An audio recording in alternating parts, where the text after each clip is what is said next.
والسماء ذات البروج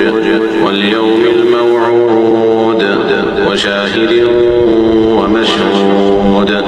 قتل أصحاب الأخدود النار ذات الوقود إذ هم عليها قعود وهم على ما يفعلون بالمؤمنين شهود وما نقموا منهم إلا أن يؤمنوا بالله العزيز الحميد الذي له ملك السماوات والأرض والله على كل شيء شهيد إن الذين فتنوا المؤمنين والمؤمنات ثم لم يتوبوا فلهم عذاب جهنم ولهم عذاب الحريق.